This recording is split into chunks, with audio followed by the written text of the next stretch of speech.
ক্ষীরপাই শহরের খুব কাছে কেঠে খালের ওপর এই কেঠিয়া বা কেঠে সেতু। জলপ্রবাহ দেখতে পাচ্ছেন গর্জন করে এগিয়ে যাচ্ছে ঘাটাল বেসিনের দিকে। এপাশে পার্ক হয়টাও দেখতে পাচ্ছি। আর আজ বিকেলে আপনাদেরকে দেখিয়ে দিই পরিবেশ পরিস্থিতি।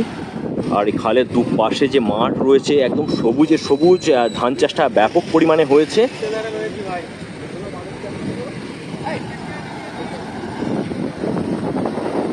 মেনলি যেটা বলার বন্ধুরা, যারা নিচু এরিয়াতে থাকেন ঘাটাল বেসিনে কিংবা এই সমস্ত খালের ধারে বসবাস করছেন, নদীর গায়েতে বসবাস করছেন, তাদের উদ্দেশ্যে বলবো অবশ্যই সরে যাবেন এবং সুরক্ষিত নিরাপদ তার সঙ্গে সঙ্গে উঁচু স্থানগুলোতে আপনারা আশ্রয় নেবেন, এটা আশা রাখবো।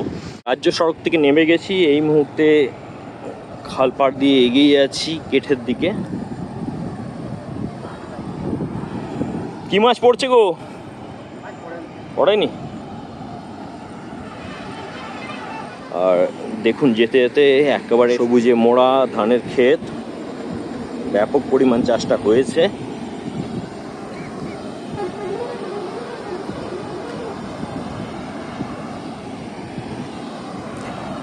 বন্ধুরা, রৌদ্র করজ্জ্বল আবহাওয়া থাকার জন্য পুজোর কটাতে আমরা খুব ভালোভাবেই কিন্তু কাটাতে পেরেছি, পুজো পরিক্রমা করতে পেরেছি। কিন্তু শেষের দিন মানে দশমীর দিন থেকে একেবারে মুষলধারে বৃষ্টি আরম্ভ হয়েছে আর আজও চলেছে। আর তার ফল দেখতে পাচ্ছেন কেঠে ব্রিজের সামনে কেঠে পয়েন্টে কিন্তু জলটা বাড়া এবং যে প্রাইমারি ডেঞ্জার লেভেল সেটাকে ক্রস করে গেছে। তো আর এটাতে কিন্তু খুব একটা প্যানিক হওয়ার মতো বন্ধুরা কিছুই নাই। যেটা বলার, যারা নিচু অঞ্চলে রয়েছেন, চন্দ্রকোনা ঘাটালের নিচু অঞ্চলে রয়েছেন কিংবা নদী খালের পাড়ে যাদের বাস, তারা সতর্ক থাকবেন, সরে যাবেন, কেননা আর কিছুক্ষণের মধ্যেই রাত্রি আসবে। ও তাদের উদ্দেশ্যেই সতর্ক বার্তা। আর এবারেও যে 2-3 দিন ধরে নিম্নচাপের বর্ষণ হয়েছে, তার দরুন পশ্চিমের জেলাগুলো জলটা গড়াচ্ছে। আর সেটা যেমন কেঠে খাল দিয়ে পাস করছে, তেমনি কিছুটা আগেই রয়েছে বাঁকা পয়েন্ট শিলাবতী নদীর উপর, সেখান দিয়েও এগিয়ে যাচ্ছে। এটাই স্বাভাবিক ব্যাপার।